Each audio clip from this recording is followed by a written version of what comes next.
ሰነበታችሁ እንኳን ለ2026 የመጀመሪያው የሚድዊክ አምልኮና ለኢትዮጵያውያን የልደት በዓል እንኳን በሰላም አደረሳችሁ እንኳን አደረሳችሁ አረሞቅ ያለ አሜን እሺ እግዚአብሔር የተባረከ ይሁን በጸሎቱ እስማማለሁ ከግዚያችንም አንፃር በዚሁ እንቀጥላለን ጆሲ እንዳለው ባለፈው ከኤፌሶን ምዕራፍ 5 ከቁጥር 22 ጀምሮ እስከ 33 ባለው ክፍል ውስጥ ተነስተን የሚስትና የባልን ኃላፊነት ነው እያየን የነበረው በሩጫ የሚስትን ኃላፊነት ጨርሰናል ለማለት እንኳን ባይቻልም ቤተክርስቲያን ሁለት ሳምንቱን ወደ 3 ሳምንት ስላረገችልኝ ሳምንት የቀሩትን ነገር ነካ አርጌ ወደ ባሎች ኃላፊነት እገባለሁ ምክንያቱም ያው አንቲባዮቲክ እንኳን ተደጋግሞ ይወሰድ የለ አንቲባዮቲክ እንኳን ይደጋገማልና እግዚአብሔር ቃል ደግመን ብንሰማው ምንም አይደለ እንግዲህ የኤፌሶን መጽሐፍ ሁላችን ተደጋግሞ ሲነገር እንደምንሰማው በተለይ የመካከለኛው ክፍል ከምዕራፍ 4 ቁጥር 1 እስከ ምዕራፍ 6 ቁጥር 9 ድረስ ያለው በቤት ውስጥ እንዴት እንደምንመላለስ ከውጪ ባሉት ሰዎች ዘንድ እንዴት መመላለስ እንዳለብን በቅዱሳን መካከል እንዴት መመላለስ እንዳለብን በእነኚህ በሶስቱ አቅጣጫ ነው የሚናገረው በተለይ እኔ የምናገረው በቤት ውስጥ እንዴት ነው የምንመላለሰው እግዚአብሔር የመሰረተውን ቤት እንዴት እንምራው ባለፈው ሳምንት እንዳልኳችሁ በቤት ውስጥ ሁለት ዋና አካላት አሉ ሚስትና ባል እነዚህ ሁለቱ ሰዎች ጤነኛ የሆኑበት ቤት ትዳር ወክ ያደርጋል እነኚህ ሁለቱ ደግሞ አንዱ ከታመመ ትዳር ምን ይዛል ክራንች ይዛል አንዱ ከተቸገረ ማለት ነው ሁለቱም ከታመሙ ትዳር ዊልቸር ላይ ሆነ እና ዛሬ ብዙ ትዳሮች ዊልቸር ላይ አሉና እነኚህ ሁለቱ ሰዎች በጣም አስፈላጊ ናቸው ለትዳር ለቤተሰብ ይሄንን ነው የምንማረው በዚህ ነገር ላይ በጣም ብዙ ጽፎች ተጽፈዋል ትምህርቶች አሉ ይሄ ዶሜስቲክ ዲሳይፕልሺፕ ይባላል በቤት ውስጥ ስላለው እንደገና ዲሞሎጂ ይሉታል አንዳንድ ጸሐፊዎች በላቲን ዲሞስ ማለት ሃውስ ነው ሎጂ ማለት የባዮሎጂ ሳይኮሎጂ እንደሚባለው ቤት ውስጥ ያለውን ሃውስሆልድ ላይፍ እና ኦርደርን በደንብ ማየት እንደ ክርስቲያን አስፈላጊ ነው አንዳንዶች ደግሞ ፋሚሊዮሎጂ ይሉታል እና በቤት ውስጥ ያሉትን ልጆችን ጨምሮ ኤክስቴንድድ ፋሚሊ እና ደግሞ ቀጣዩን ትውልድ ጨምሮ እንዴት መኖር እንዳለብን ስለሚያሳይ በዚህ አቅጣጫ መጽሐፍ ቅዱስ ላይ በተደጋጋሚ ማሳሰቢያዎች ሲሰጡ እናያለን መቼስ የአንድ ሰው ያልተቀባባ ማንነት የሚገለጠው የት ነው ብላችሁ ብትመረምሩ ቤት ውስጥ ነው ያለ ሜካፕ ማለት ነው እጁን ዘርግቶ የሚዘምረው ምንም ያደርገው ማን ነው ባህሪው የሚለው ለማወቅ ከተፈለገ የት መሄድ ነው እንደው ላይቭ ትራንስሚሽን ቢኖር አንዳንድ ቤት ሜካፑ ተነስቶ ማለት ነው መቼስ ይሄ አሁን እህቶች የምታረጓቸው ሜካፖች አንቃወምም እኛ ብቻ ስትስሙን እንዳይነካን ጥንቃቄ ያርጉ እንጂ ችግር አይደለም እሱ ትልቁ መጥፎ ሜካፕ የህይወት ሜካፕ ነው የባህሪ ሜካፕ ሰዎች ሲቀቡ ባህሪያቸው ከውስጥ ሌላ ሆኖ ከላይ ሲቀባቡ ነው መጥፎ ይሄ በክርስቲያኖች ውስጥ ጠጋ ብሎ ጳውሎስ በቤት ውስጥ ሰዎች እንዴት ነው መኖር ያለባቸው የሚለውን ነገር ጭምብሉ ሲገለጥ ሜካፑ ሲወልቅ እንዴት ነው እንደ አማኝ መኖር ያለባቸው የሚለውን ነገር ጳውሎስ ይሄንን በመልእክቱ በጣም ሚስቶችንና ባሎች በኑሯቸው ተገቢው ኑሮ እንዲመላለሱ ያሳስባቸዋል እንግዲህ ዋናው ፖይንት ቤት ውስጥ እንዴት ነው የምንኖረው እግዚአብሔር የኛን ህይወት ሲያይ ምን ይመስላል ቸርችም ውስጥ ሁላችን ሰላማዊ ነን ሁላችን ቅድም ደጋግሜ እንዳልኩት በዚህ በቃለ ሕይወት ቤተክርስቲያን በጣም የታወቁ አንድ አባት አሉ ዮሐንስ ፓሰና የሚባሉና ታቋቸው ትችላላችሁ እሳቸው ምን አሉ አንድ ጊዜ ናዝሬት ጋብዘናቸው አገልጋዮችን ለማስተማር በስፓልት ላይ ሁሉ መኪና በሰላም ነው የሚሄደው አሉ ግን ወደ ፒስታ መንገድ ሲገባ ወደ ጓሮ ሲገባ ነው የመኪኖቹ ልዩነት የሚታወቀው ሚንጓጓው ድምጹ የሚበዛው እዛጋ ነው አሉ እቤት ውስጥ እንዴት ነው የምንመላለሰው የሚለውን ነገር ነው ከኔ ጋራ አብረን የጀመርነውን የምንቀጥለው ምክንያቱም አንዳንድ ሰው ቸርች የሚያመልከው እግዚአብሔር ሌላ ቤት ውስጥ የሚያመልከው እግዚአብሔር ሌላ የሚመስል አይነት ህይወት ያላቸው ሰዎች አሉና ጳውሎስ የሚለው መጽሐፍ ቅዱስ የሚለን መጀመሪያ ቤትህን አስተካክል ነው የሚለው። ከቤት ጋር ከእግዚአብሔር ጋር ያለህን ነገር አስተካክል፣ ቤትህን በትክክል ምራ እያለ ጳውሎስ በተደጋጋሚ በተለያዩ መልእክቶችም ውስጥ ያሳስበናል። እና ከእግዚአብሔር ጋር ያለን ኮሚኒኬሽን እንዴት ነው? አንድ ጊዜ አንዱ ተደወለለትና ስልክ ጠፍቶ ነው ተደውሎለት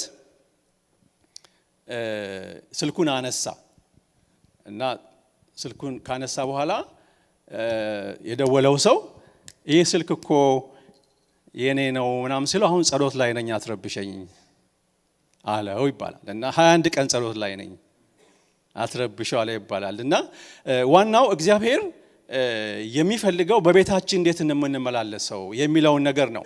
እንግዲህ ጋብቻ ይሁን አክሲደንታል ነገር ሳይሆን የእግዚአብሔር ኢንስቲትዩሽን ነው እና በዚህ ኢንስቲትዩሽን ውስጥ እግዚአብሔር ስትራክቸሮችን አድርጓል።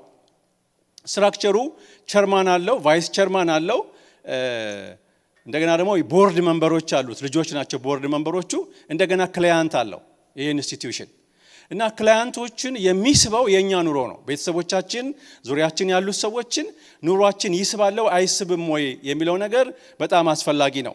እንግዲህ በዚህ በጋብቻ ውስጥ በምንመለከትበት ጊዜ እግዚአብሔር ጋብቻን ሲፈጥር የራሱ የሆነ ዲዛይን እና ሕግ እንዳለው ባለፈው ሳምንት አይተን ነበር። ያለ ሕጉ ብንመላለስ ችግር ይገጥመናል፣ ግጭት ይፈጠራል የሚል ነገር አይተናል። እንደ ክርስቲያን ቤተክርስቲያን እንግዲህ የምታስገድድበት ምንም አይነት ክላሽም የላትም፣ ሌላም ነገር የላትም። ቤተክርስቲያን ለህዝቡ የምታስተምረው የእግዚአብሔር ቃልን ነው። የእግዚአብሔርን ቃል መስማት ይሁንልን። ክብር ለኢየሱስ ይሁን። እንግዲህ እንደ ክርስቲያን በጣም እኔ አሁን እያሳሰበኝ ያለው ነገር መቼ ነው እግዚአብሔር ተናገረኝ የምንለው? ከእግዚአብሔር ጋራ እንግባባለን ነው። ቅድም መጀመሪያ እህታችን ስትጸልይ ይሄን ነገር እያነሳች ትጸልይ ነበርና እግዚአብሔር መቼ ነው ተናገረኝ የምንለው የሚለውን ነገር ሁሉ ሰው ቆም ብሎ ከእግዚአብሔር ጋር እየተግባባ ነው ወይ የሚለውን ነገር እግዚአብሔር ሲናገር ደንገጥ ላለው ወይ የሚለውን ነገር ማሰብ ያስፈልጋል። ኮንፈረንሶች ነበሩን ባለፉት ሳምንታት። እግዚአብሔር በተለያየ መንገድ እየተናገረን ነውና ፊታችንን በመስተዋት ማየት ብቻ ሳይሆን እግዚአብሔር ለእያንዳንዳችን ምን እንድናደርግ እየነገረን ነው የሚለውን ነገር በደንብ ማሰብና የራሳችንን ቴካዌ መውሰድ ያስፈልገናል።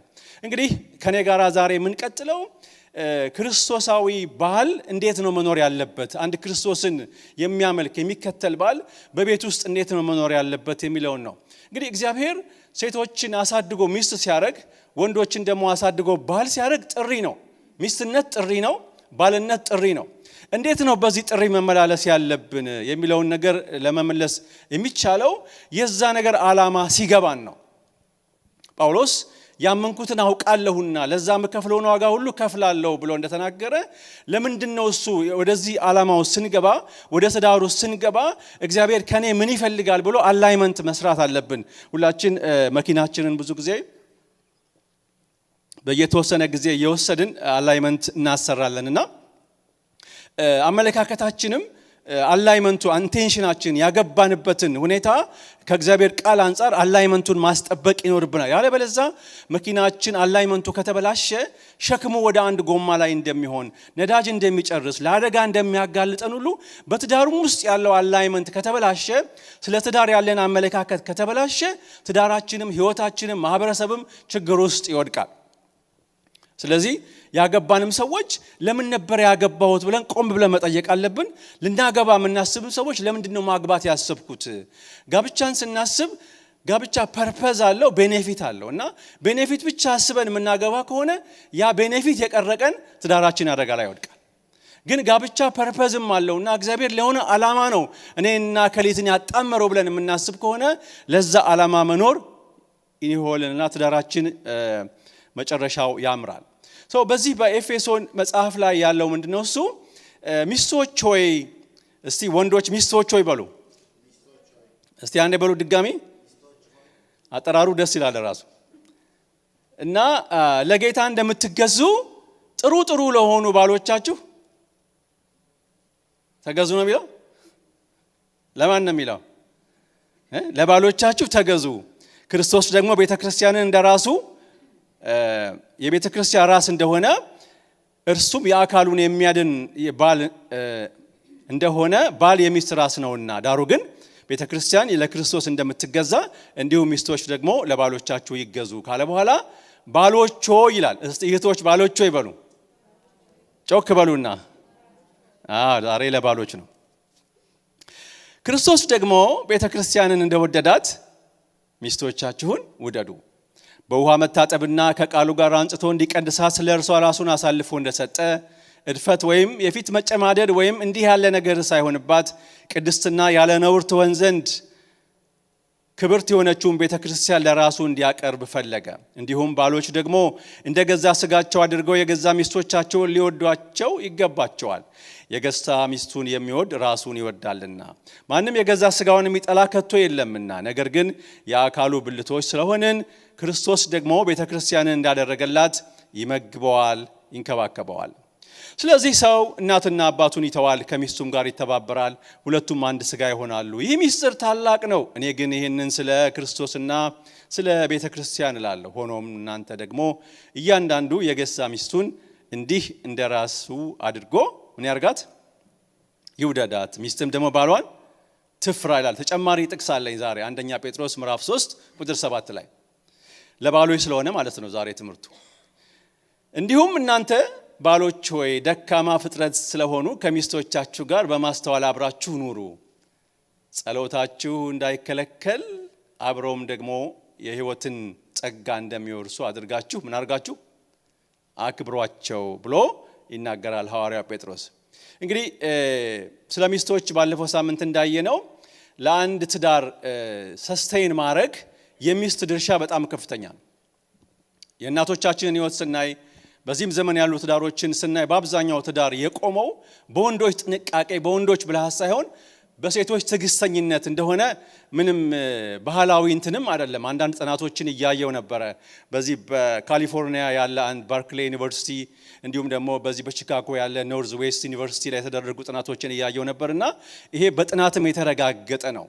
ትዳር ለመጽናቱ ትዳር ለመቀጠሉ በአብዛኛው ይሄ ሁሉንም አይደለም አጠቃላይ ነው፣ እንዲሁ ጀነራላይዝ ለማድረግ ሳይሆን በአብዛኛው ይሄ እንደሆነ ነው የሚናገረው። እንደውም እግዚአብሔር ስራውን ይገመግም ነበር። እንደዚህ እኛ አመት ስንጨርስ አመቱን እንደምንገመግም የባለፈው ላይፋችንን አይተን እንደምናስተካክል ሁሉ እግዚአብሔርም ስራውን እያየ ይገመግም ነበር እና የመጀመሪያ ቀን ፈጠረ፣ ገመገመ። ምንድነው አለ?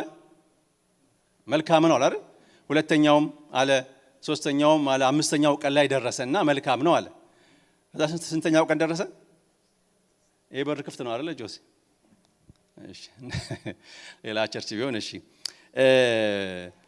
ስድስተኛው ቀን ላይ ማንን ፈጠረ? ማንን? አዳምን ፈጠረና ሲያየው ጊዜ መልካም ነው አለ። ቅር አለው እግዚአብሔር። ቅር አለውና አፍርሼ ልስራው ወይ ብሎ አላለም። እና አዳም ራሱ ምን እንደጎደለው ማያውቅም። ዛሬ ብዙ ሰዎች ብዙ ወንዶች ምን እንደጎደላቸው እንደማያውቁ ማለት ነው። እና የጎደለውን ያወቀለት እግዚአብሔር ምን አደረገው? አስተኛውና ከጎኑ ማንን አወጣ? ሔዋንን አወጣና እንግዲህ እኔ ጀምሬዋለሁ፣ አንቺ ጨርሺው፣ እርጂው፣ አብቂው ብሎ ለሔዋን የኃላፊነቱን ሰጣት። እንግዲህ ባሎች በሚስቶቻቸው ውስጥ ያለውን እግዚአብሔር በእነሱ ውስጥ እነሱን ባሎቻቸው እንዲደግፉ ያስቀመጠውን ነገር የሚስትን ኢምፖርታንትነት ሪኮግናይዝ ማድረግ አስፈላጊ ነው። ይሄን ያወቁ ባሎች በሚስቶቻቸው ውስጥ ያለውን ጸጋ ኤክስፕሎር አድርገዋል ወይ ደግሞ ማክሲማይዝ አድርገው ተጠቅመዋል። እኔ ራሴን ጠይቅ ነበርና በሚስቴ ውስጥ ያለውን ነገር ምን ያህል ማክሲማይዝ አድርጌያለሁ እያልኩ ራሴን እኔ እየመረመርኩ ነበርና ሁላችን እግዚአብሔር ይርዳን። በዚህ ምዕራብ ወለጋ አካባቢ አንድ ታሪክ ሰማው። እዛ አካባቢ የሚያገለግል የነበረ አንድ ወዳጄ በዛ አንድ ወረዳ ውስጥ ያሉ ቤቶች እንዲነሱ ቸርቾችም እንዲነሱ ዲስፕሌስ እንዲሆኑ መንግስት መመሪያ ወጣ እና ቸርቾቹ እየፈረሱ ነው ምናምን። ለምን ፈረሱ አልኩት። ሰዎቹ አላወቁም እንጂ እዛ አካባቢ ያሉ ሰዎች ገበሬዎቹ የሚኖሩበት ቤት የሰሩበት መደብ ግድግዳ ላይ የለጠፉት ጭቃ ሁሉ ወርቅ አለበታል። መሬቱ ወርቅ ነው፣ ግን ገበሬዎቹ ምን አላረጉ?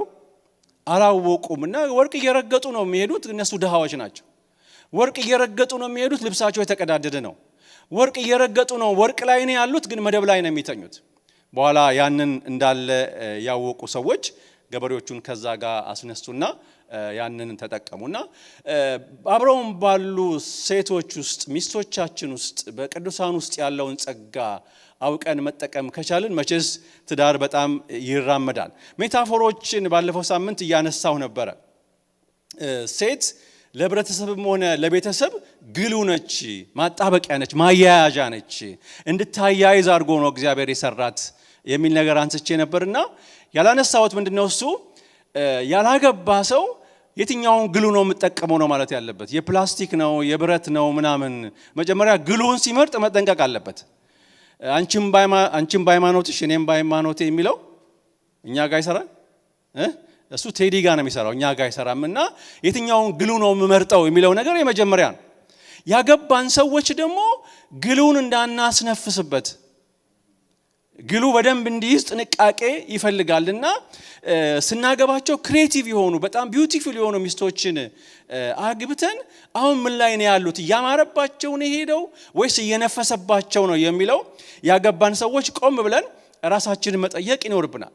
ምንጭ በገጠር ያደጋችሁ ሰዎች እንደምታውቁት ምንጭ ማጎልበት የሚባል አለ። ምንጭ ያላቸው ገበሬዎች ያ ምንጭ እንደፈለገ ዝም ብሎ ኬርለስ ሆኖ ከተያዘ ይደፈናል። ግን ገበሬዎች ያንን ምንጭ ያጎለብታሉ። ምንድነው የሚያደርጉት? አጥር ያጥሩለታል። አንዳንድ ነገሮች ደግሞ ገብቶ እንዳይደፍነው ጥንቃቄ ያደርጋሉና እንደዚሁም ባል በሚስቱ ህይወት ውስጥ ያለውን ነገር ኤክስፕሎር እንዲደረግ እንዲወጣ ማክሲማይዝ እንዲሆን በቤት ውስጥ እንድታበራ ሊያረጋት ይገባል። ኢየሱስ ክርስቶስ የዓለም ብርሃን ነው። ሚስት ደግሞ የቤት ምንድነች? ብርሃን ነችና እንድትጨስ ማድረግ የለበትም። ብዙ ባሎች ሚስቶቻቸውን እንዲጨሱ አድርገው የቤታቸውን ብርሃን አውጥተዋል። ሌላ ሚስቶች ፕሮፌት ናቸው ብለን ነበር ባለፈው ሳምንት። እኔ ሚስቴን ሰምቼ ያተረፍኩባቸው ብዙ ጊዜያቶች አሉ፣ ሳልሰማ ደግሞ የከሰርኩባቸው ጊዜያቶች አሉና ይሄ እንግዲህ ኮምፓስ እንግዲህ ያሳያል እንጂ አያስገድድም። ሚስቶች ደግሞ አንድ ማስተካከል ያለባቸው ነገር ነግረውን ከከሰርም በኋላ 10 ጊዜ አስጨቅጭቁን። ነግሬ ያልነበረም ያልሰማ ብለኝ ነው የሚል ነገር ብዙ ጊዜ ሚስቶች ያነሳሉና ይሄን ስል ታዲያ ሚስቶች ፕሮፌት ናቸው ስል ሁሌ ልክ ናቸው ማለት አይደለም። ወደ አጋር ግባ የሚለው ማን ነው? እነሱ ናቸውና ግን በአብዛኛው ሚስቶች ከወንዶች የተለየ ሴንስ አላቸው። እግዚአብሔር የሰጣቸው ጊፍት አላቸውና ሚስቱን የሚሰማ ባል ነው የሚያተርፈው። የቤታችን አጠቃላይ አትሞስፌሩ የሚወሰነው በሚስቶች ነው። አሁን በዘመናችን የሚታዩት እግዚአብሔርን የማይፈሩና ህብረተሰቡን ሰውን የማያከብሩ ሰዎች ለመነሳታቸው ምክንያቱ ወይ ደግሞ እንደዛ አይነት ሰዎች ለመፍራታቸው ምክንያቱ ሚስቶች ናቸው። ምክንያቱም እኔ በራሴም ህይወት ምስክር ነኝ። በመጽሐፍ ቅዱስ ውስጥም ስንመለከት እንደነ ሙሴ አይነት ጀግና ሰዎችን ያሳደገች ሴት ነች። አንስታ ከጡቷ ጋራ የእግዚአብሔርን ታሪክ የእግዚአብሔርን ነገር እየነገረች በማሳደጓ ነው ያ ሙሴ ጀግና ሰው ሆኖ የፈርዖንን ቤት ንቆ እንዲሄድ ያረገች ሴት ነች።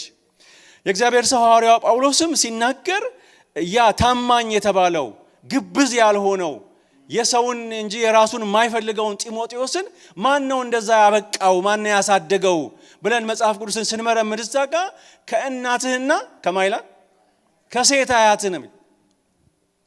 እንደዛ አይነት ሰዎች ያፈሩ ሴቶች ናቸው በቤት ውስጥ ያሉ።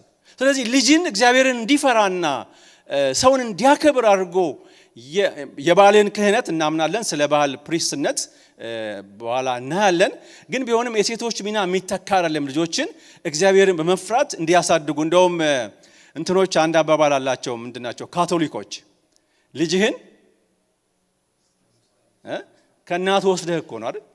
እዛ ውስጥ ያለው አንድ ሚስጥር ነገር ልጅህን ከእናቱ ወስደህ እስከ 7 እስከ 5 ዓመት ስጠኝ፣ እድሜውን ሁሉ ምን አደርገዋለሁ?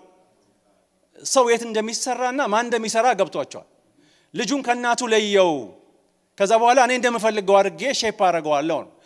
ሚስቶች፣ ሴቶች፣ እናቶች ልጆች እግዚአብሔርን ፈርተው እንዲያድጉ የማድረግ ትልቅ ፖቴንሻል እግዚአብሔር በእጃቸው ላይ አስቀምጠዋል።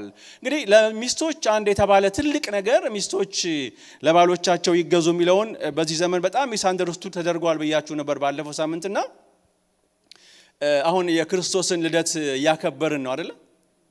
እና የክርስቶስ ልደትን ስናከብር ትዝ ከሚሉን ነገሮች አንዱ ዮሴፍ ማርያምን ሚስአንደርስቱድ አረጋት።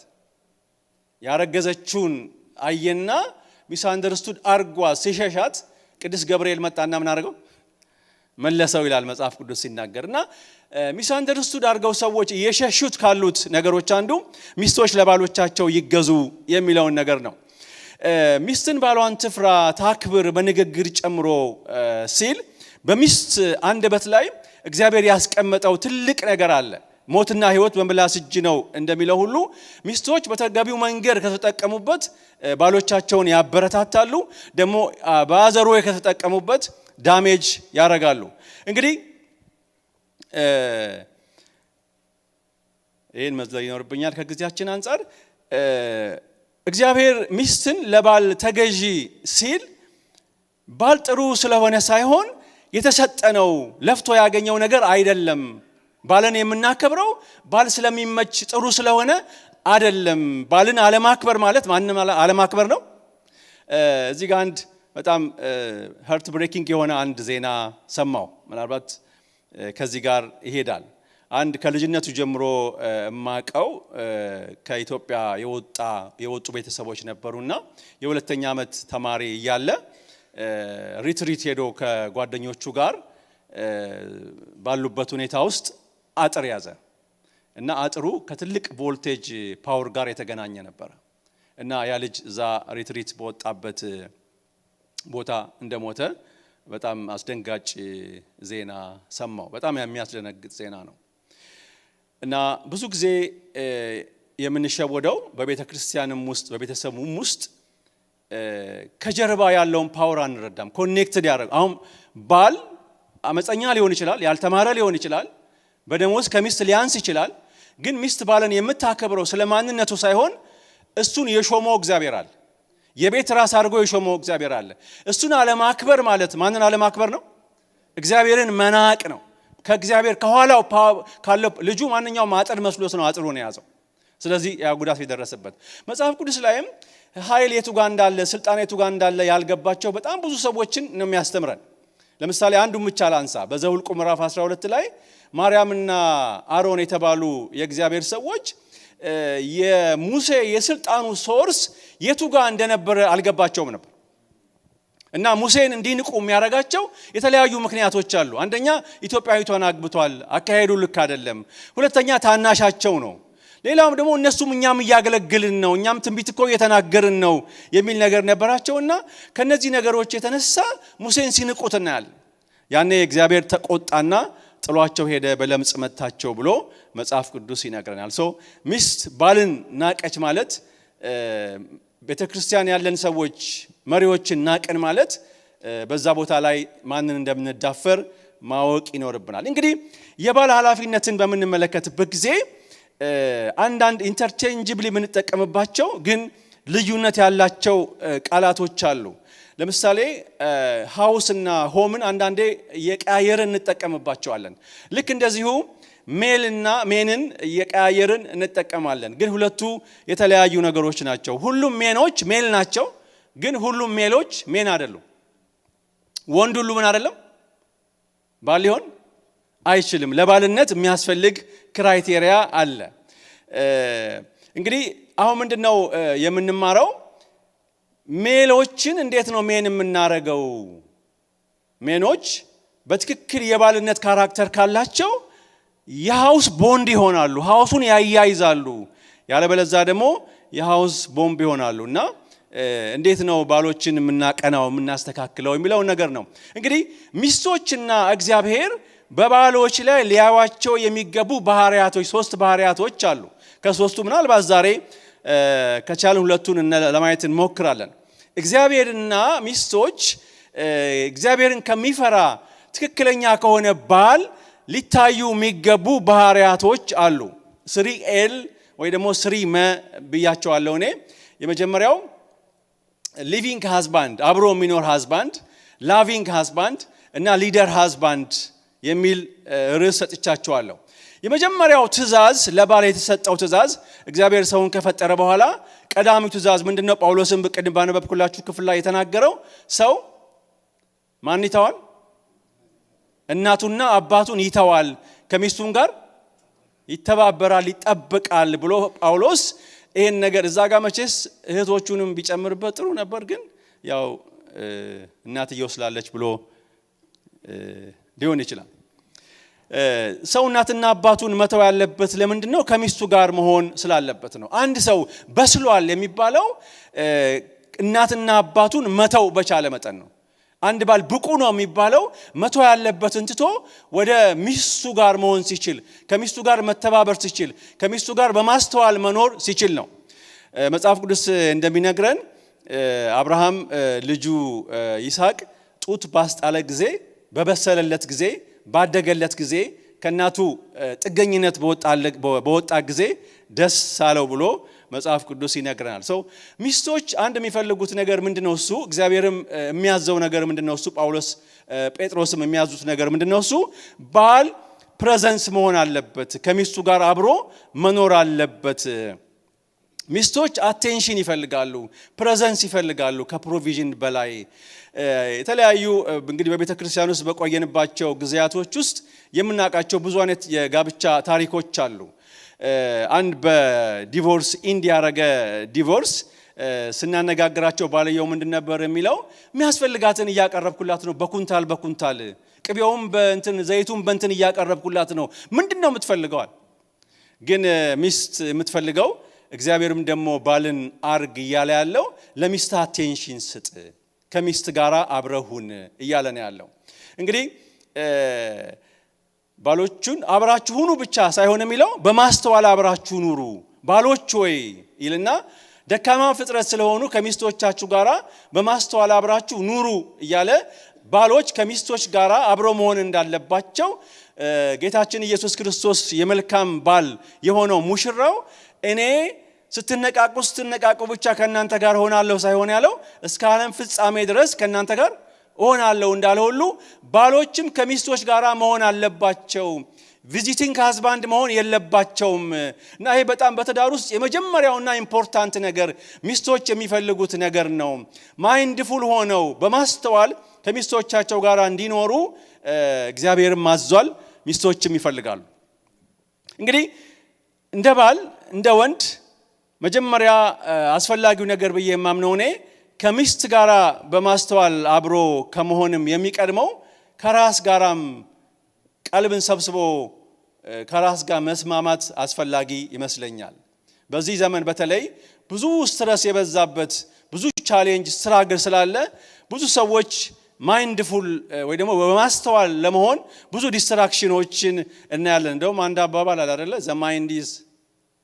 the body is present, the mind is absent ይባላል። ብዙ ባሎች በተለያየ ነገር ስትረስ ስለሆኑ በቤታቸው እንኳን ሲገኙ አቴንሽን ሰጥተው አይገኙም፣ በሙሉ ማንነታቸው አይገኙም። እንደውም አንድ ሰው ባለፈው አግኝቻለሁ። ጠዋት ተነስቶ ሻወር ገብቶ ጺሜን እላጫለሁ ብሎ ጸጉሩን በሼቨር ወሰደው እና እዛ ጋር አይደለም ማለት ነው እኮ ሻወር ሲገባ ማይንድፉል ሆኖ ከቀልቡ አይደለም ማለት ነው። ስለዚህ የማይሆን ነገር አረገ እና ሰዎች መጽሐፍ ቅዱስ እያለን ያለው ጳውሎስ እያለን ያለው በቤታችሁ ስትሆኑ ከሚስቶቻቸው ጋር እዛው ሁኑ፣ አብራችሁ ሁኑ። አካላችሁ ሚስት ጋር አይምሯችሁ ደግሞ ሌላ ቦታ አይሁን፣ በማስተዋል አብራችሁ ኑሩ፣ ቀልባችሁን ሰብስባችሁ እያለ ይናገራል። ይሄ መቼስ ለትዳር ብቻ ሳይሆን ለመንፈሳዊ ነገራችንን በጣም አስፈላጊ ነው። ስንጸልይ ስናመልክ አይምሯችንን ሰብስበን ቀልባችንን ሰብስበን ልንገኝ ይገባል። ስንጸልይ አንዳንድ አይምሯችን ብትንትን ይላል። ድሮ አንድ ጊዜ የዛሬ 20 ምናምን ዓመት የሰማሁት አንድ ምሳሌ አለና ሰዎች ከቀልባቸው እየሆኑ እንዳይጸልዩ አይጸልዩም እና ይሄ የገባው አንድ አገልጋይ ከእናንተ መካከል ዛሬ አንድ ሰው ከቀልቡ ሆኖ የሚጸልይ ካለ እኔ በቅሎ ሸልመዋለሁ ብሎ ይሄንን ማወድ አቀረበ እንደ ሽልማት እና በወቅቱ ደግሞ በቅሎ በጣም ያማረው አንድ ሰው ነበርና ጉባኤ ውስጥ እጁን አወጣና እኔ አለ። ከዛ በኋላ ሰዎቹ በቃ ይሄ አገልጋይ ሊበላ ነው እንዴት ያውቃል? የሰውዬ ከማይንዱ ከልቡ ሆኖ ይጸልይ አይጸልይ፣ ከቀልቡ ሆኖ ይጸልይ አይጸልይ እንዴት ነው የሚያውቀው ብለው እያሰቡ እያሉ ሰውዬው ወጣ። እዛ ያው ማይክ የለም ያኔ ጮክ ብለህ በል ተባለ። ከዛ በኋላ መጸለይ ጀመረ። ምኑን ሊወስድ? በቅሎውን ሊወስድ ነው። በሰማይ የምትኖር አባታችን ሆይ ስምህ ይቀደስ፣ መንግስትህ ትምጣ፣ ፍቃድህ በሰማይ እንደሆነች እንዲሁም በምድር ትሁን፣ የዕለት እንጀራችንን አለና በቅሎ ኮርቻለሁ የለውም አለ። እንግዲህ እዚህ እስከሚደርስ ምን እያደረገ ነው? እንዴት እንደሚጋልብ የት እንደሚሄድ ምናምን ከቀልቡ አይደለም እየጸለየ ማለት እንትን እያለ ነውና ይሄ ቀልብን ሰብስበው መገኘት ለትዳር ብቻ ሳይሆን ለመንፈሳዊ ነገር መጽሐፍ ቅዱስ ሲነግረን ማን ነው ስለ አቤል እና ስለ ቃየል ሲነግረን እግዚአብሔር የአቤልን መስዋዕት የተቀበለው እግዚአብሔር ስጋ ስለሚወድ አይደለም። አቤል መስዋዕቱን ያቀረበው ኢንቴንሽናሊ ሆኖ ማይንድፉል ሆኖ ነው ያቀረበው። ይሄን ከየት አገኘ ካላችሁኝ ከበጎቹ በኩራቱን እንደገና ደግሞ ምን ያደረገውን ያቀርበው የሰባውን ያማረውን። ይሄን ነገር ሲያደርግ ኮንሰንትሬትድ ሆኖ እያሰበ ነው ያደረገው፣ እያስተዋለ ነው ያደረገው እንጂ ዝም ብሎ በደመ ነፍስ ያኛው መጥቶ እንዳደረገው አይደለም ያደረገውና እግዚአብሔር ፊት የምናደርጋቸውን ነገሮች ለመንፈሳዊ ነገራችንም ለጤናችንም ከቀልብ ሆኖ መገኘት በጣም አስፈላጊ ነው። ሰው እንደ ባል አንድ ባል የሚያስፈልገው ነገር ከሚስት ጋራ ሲገኝ ትኩረትን የሚረብሹ ነገሮችን ትቶ ከሚስቱ ጋራ ሁለንተናውን ሰብስቦ መገኘት አለበት። ሚስቶች በዚህ በጣም ደስ ይላሉ። ለሚስቶቻችን ከምንሰጠው በጣም ውድ ነገር በጣም ፕራዮሪቲ የሚፈልጉት ነገር የኛን ሙሉ ለሙሉ አቴንሽን ሰጥቶ ከነሱ ጋራ መሆን ነው። ምንድነው አቴንሽናችንን የሚወስደው ብለን መጠየቅ። አንዳንድ ሰው ከሚስት ጋር አብሮ መሆን አብሮ ቲቪ ማየት ይመስለዋል። እሱ አይደል። ቀልብን ሰብስቦ ከሚስት ጋር እሷን እያዋሩ እንዴት ነበር ቀንሽ፣ ያኛው ነገርሽ እንዴት ሆነ እያሉ ሌላ የሚረብሹ ነገሮችን ትቶ ማለት ነው፣ አስወግዶ ማለት ነው። ድሮ በ90 ምናምን አካባቢ 90ዎቹ መጀመሪያ አካባቢ ምናልባት ፓስተር ላቄው ይችላል አንድ በሬህ ወልዱ የሚባል ወንድም አለ ናዝሬት ላይ ነበርና አንድ ወንድም ሊጎበኝ ሄደ እና ሊጎበኝ ሄደው ወንድም ሰርቪስ ቤት ነው የሚኖረው። የሆነ ሳፍራሽ ነው ያለችው እና ወንበርም የለውም። ትንሽዬ ያቺ ቡታ ጋዝ አለች እንደዚህ በድሮ በእንትን የምትሰራ የነበረችው። እዛ ጎበኘው፣ ጸለየለት። እዛ በኋላ ሳትበላማ አትሄድም አለ እና ሮጥ ብሎ ሻዩን ጣደና ከሱቅ ያኔ ዳቦ 20 ሳንቲም ነው ምናምን ነው መሰለኝ ዳቦ ገዛና ያቺን ዳቦ 6 ቦታ ቆራርጦ ይሄንን ዳቦ በልተን እንዳንታበይ ምናምን ይባላል 6 ቦታ አድርጎ ማለት ነው። የልማድ ጸሎት ነው። እና ከዛ ሻዩ ፈላ፣ ሻዩ ተቀዳ፣ ዳቦ ተቆራረሰና እንጸልይ አለኝ አለ እና እንጸልይ ብሎኝ ልክ እኔ አጎነበስኩ አለ። ከዛ እዛ ቤት ደግሞ ድመት አለች አለ እና እንደዚህ አጎንብሼ እየጸለይኩ እያለው ልጁ ጸሎቱን አስረዘመ፣ የሚያመሰግነው ማለት ነው። ሰጋው አለች ዳቦ እቺ ድመት በልታ የሆነው ብዬ እንደዚህ በጸሎቱ መሃል ቀና ብዬ ሳይ ለካ ልጁ እኔን እንጸልይ ብሎ ድመቷን ሳባ አድርጎ ጉያው ስር አድርጎ ነው የሚጸልየው። ምክንያቱም ምኑ እንዳይረበሽ አቴንሽኑ እንዳይሰበር ሳባ አድርጎ እዚህ ጋር አድርጎ ነው የሚጸልየውና ዲስትራክሽን የሚያመጡ ነገሮችን እዛ ቦታ እንዳንገኝ የሚያደርጉ ነገሮችን ጴጥሮስ ምንድነው የሚለው? ትዳራችሁ እንዲሰምር ከፈለጋችሁ ከሚስቶች እኔ 50 ዓመት ጴጥሮስ 50 ዓመት በትዳር እንደቆየ እንደውም እነ ጴጥሮስ እነ ማለው እነ ጳውሎስ ሁሉ በዚህ ጉዳይ እንትን ብለውታል አይደለ? ቆሮንቶስ ላይ እንደ ኬፋ እንደ ጌታ ወንድሞችና እንደ ኬፋ ሚስቱን ይዞ መዞር ምናምን እያለ ይናገራልና ማን ነው ጴጥሮስ አይደለም በቤት ውስጥ ከሷ መለየት የትም ሲሄድ ይዞ ነው በጣም የገባው ሰው ነው። ምክንያቱም አገልግሎቱም ሊቀር ይችላል። የምታዛልቅ ማነች ሚስቱ እንደሆነ ስለገባው ጴጥሮስ የትም ቢሆን ሚስቱን ይዞ ይዘራል። ይሄ ሐዋርያው ጴጥሮስ ከሚስቶቻችሁ ጋር በማስተዋል አብራችሁ ተገኙ ሚለ ለምንድን ነው እሱ ብለን በመንጠይቅበት ጊዜ እኛ ባሎች ሚስቶቻችን በቀላሉ ስለማይገቡን we need ፎከስ ማድረግ አለባችሁ ስሜቷን ለመረዳት። አውቀን ባንጨርሳቸውም አንድ ትምህርት አለ ዋይፎሎጂ የሚል ልክ ባዮሎጂ ሳይኮሎጂ ለሚባል ዋይፎሎጂ የሚባል የ8 ሳምንት ትምህርት አለ እና እኛን በደንብ ያውቁናል እነሱ ገና አይተው ነው የሚያውቁን። ግን ወንዶች ሚስቶችን የማወቅ ችግር ስላለባቸው ጳውሎስ ማለት ጴጥሮስ ከሚስቶቻችሁ ጋራ ሚስቶቻችን ማወቅ ከፈለጋችሁ ከሚስቶቻችሁ ጋራ በሰላም መኖር ከፈለጋችሁ ትዳራችሁ እንዲቀጥል ከተፈለጋችሁ ከሚስቶቻችሁ ጋራ በማስተዋል አብራችሁ ኑሮ እያለ ይናገራል። በተለያየ ምክንያት ሰዎች ቤት እያሉ ቤት የማይኖሩ ሰዎች አሉና ለቤተሰብ የሚሰጥ ጊዜ ለቤተሰብ የምናቀርበው ጊዜ የሚሰጠን ሳይሆን የምንፈጥረው ነው። ይሄንን ለማድረግ አንዳንድ የግል ነገሮቻችንን ማስተካከል ይኖርብናል። ኢትዮጵያ ውስጥ አንድ በጣም የተሳካለት ሰው ሲናገር እንደውም ባለፈው የዛሬ አመት ከምናምን እዚህ የሆነ ፕሮግራም ላይ ሽልማት ሲሰጡ አይቻቸዋለሁ እኛ ሰውዬና እዚህ ሀገርን በነበሩበት ጊዜ የግል ፕሌን የነበራቸው ቢች ምናምን መርከብ ምናምን የነበራቸው ሰው ነውና እሳቸው ኢንተርቪው ሲደረጉ ምን አሉ ለጋዜጠኛው ርዕሱን አይቼ ነው ማለት ታይትሉን አይቼ ነው እንትኑን ኢንተርቪውን የሰማሁት ምንድነው የሚለው 22 አመት ሌባ ቤታቸው ያሰሩ ይላል። እና ኢንተርቪውን ከጨረሱ በኋላ እኔ ቤቴ ውስጥ ለ22 አመት ያሰርኩትን ሌባ ላሳይህ ምናምን አሉት።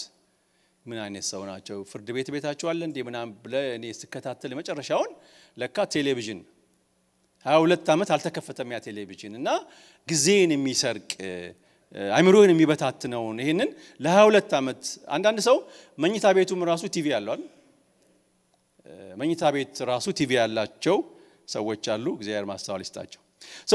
እንግዲህ የመጀመሪያው ነገር ጳውሎስም እያለን ያለው ጴጥሮስም እያለን ያለው ታላላቅ የእግዚአብሔር ሰዎችም እንደነ ቢሊ ግራም አይነት ሰዎች እንደው እድሜ ቢጨመርልዎት ወደ ኋላ ቢመለሱ ምን ያስተካክሉ ነበር ተብለው ታላቁ የእግዚአብሔር ሰው ቢሊ ግራም ሲጠየቁ ትንሽ ያገለገልኩ ብዙ መጸለይና ብዙ ጊዜ ለሚስቴ መስጠት ነበር።